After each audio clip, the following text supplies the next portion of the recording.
Hey everybody, this is Randy Chang, PGA golf professional, director of instruction at Journey at Pachanga and the Randy Chang Golf Schools. If you didn't recognize me because of all the covering, this is the new norm.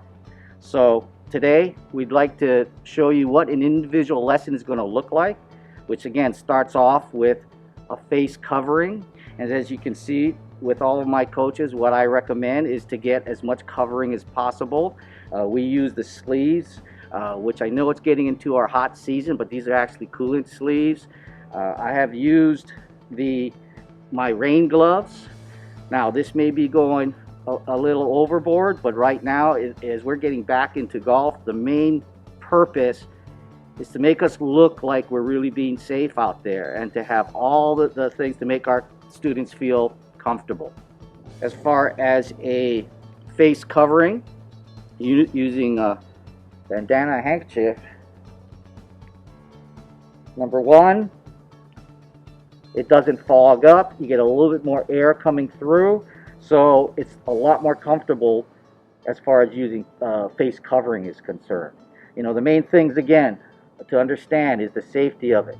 So we do most of the talking, so making sure that your face and mouth is covered is really important.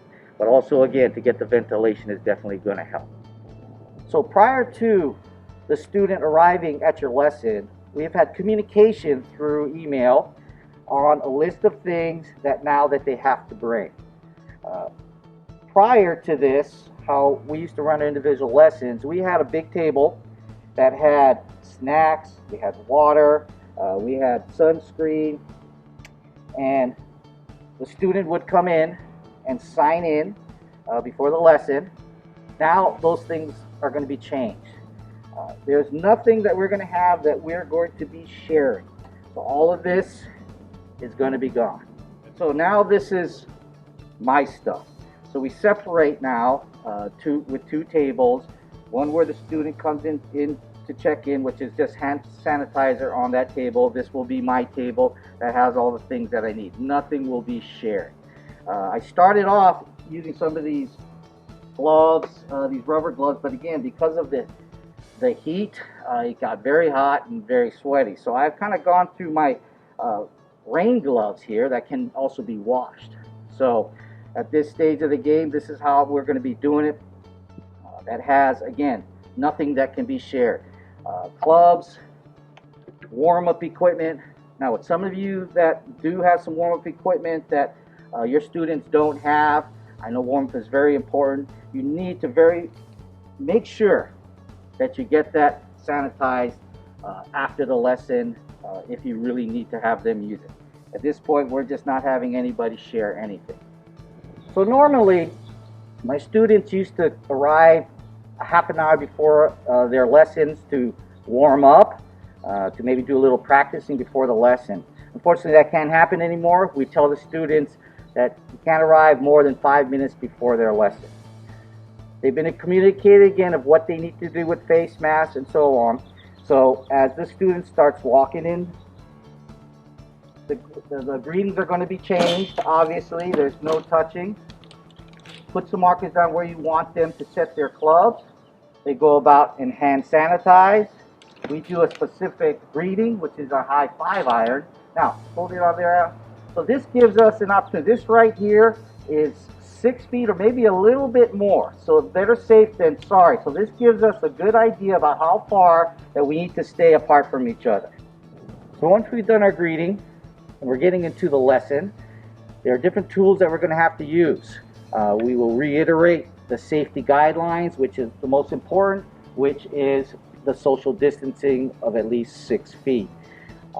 There will be no touching again, so making sure we hold our high five iron distance apart is going to be very important. So we get into the lessons. Prior to this, there's a lot of us that did a lot of holding and touching of the students to try to get them where you want to get them. Now that can't happen, we have gotten back used to our new tools, which I call my teaching chopsticks. So these are going to be my hands, and I'll show you some of the techniques that I actually used to use before when I first started teaching that are effective to get your students to do what they want to do. So as long as you're this far away, you know you are far enough. So beforehand, Anthony has told me some of the things that he's having trouble with. One of the things was making a full turn on the backswing. Before I would get in there and try to show him what that is. Now, again, using my chopsticks, I can do the same thing. Go ahead and set yourself up, Anthony. So again, as long as I'm here, I wanted to get a full turn on his backswing. What I'd like to do is I can use this club as a hook, and I can hook where he feels it around his back. And so when I say go ahead and turn, he can totally feel that now without me getting close to him. And again, I'm slowly going ahead and touching where he needs to be and what muscle he needs to use to make that turn. So again, using these type of things. Another thing would be simply having his swaying, a little bit of swaying. So very simply, go ahead and take it back. Using clubs now instead of, I would physically go in there and hold his right knee down. Another tool that we started to use a lot more now, it's also very fun. As you can see how we set up some of our target drills using the noodle here, which is not very expensive. You get at that dollar store. Anthony has working with some of his path issues. He sometimes gets himself too far on the inside, taking it back, and stays inside, which is causing a lot of the hooks. So using the noodle again allows us to work on his path. Go ahead and show. So Anthony, I want you, go ahead and take it back, but don't touch the noodle, and on the way down, do not touch the noodle. Go ahead and take a swing. Well done. You can use this for path practice. As you can also see, Anthony, I want you to do this. See the noodle out in front of you. I want you to start this noodle on the left side of the noodle. So I want you to start this on the left side of the noodle, and I want you to fade it back to that far blue flag. Always have some things visually, some challenges. Very good, that didn't fade, but it started on that left side of the noodle.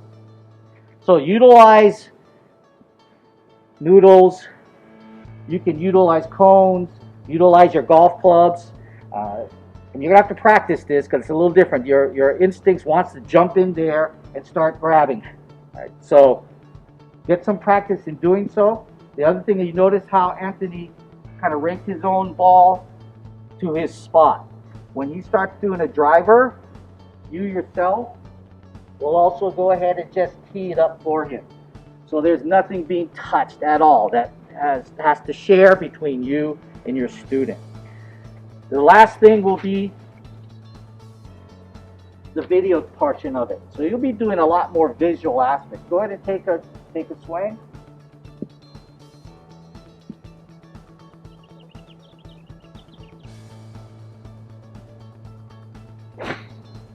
Okay. Anthony, come on over here. Maintain our distance here. That was a good job, boy. High five. That was great. So now after you've taken the video, you can share it with a laptop screen. You can share it with a monitor. We have a monitor at our school, which is a lot bigger under a tent that you can see. But there are various ways that you can stay apart, communicate what you're trying to communicate to our student, again, without having to get too close. Very good, Anthony. That was a good lesson. So what we'll do from here now is I'm going to go through a review what we need to focus on for the next lesson in our lesson plan. I will give him those notes through via email through our app. Those of you that have those apps, we can do it that way as well. He will go ahead now and put his clubs, hand sanitize one more time, as well as myself. I'll go ahead and do that. And now also wipe down some of the equipment that I've used, just again to show people that we are adhering to and being really safe. So now I'll send the review, send everything via email. Payment has also been taken care of electronically. We like to use Venmo, PayPal, credit cards also can be done online. So as we're starting to get back to golf or back to lessons, please make sure you adhere to and keep up with your county guidelines as they change on a daily basis. The most important thing again is the social distancing aspect of it. Obviously the hand sanitizing practices so that we can get back and get back here to stay. You may find a lot of cool things about the changes as far as your teaching and coaching goes. So everybody, please stay safe and let's get back to stay. I hope some of this will help you in your daily practices, in your daily lessons. Please apply them. The most important thing is keep that distance, stay up with your county guidelines as they change on a daily basis, and we hope to get back to stay. As a reminder, and in these fluid situations that we live with every day, please remember to check your local agency guidelines, the Back to Golf guidelines, and other guidelines that we have posted on scpga.com. Good luck to you all, be safe, and be responsible.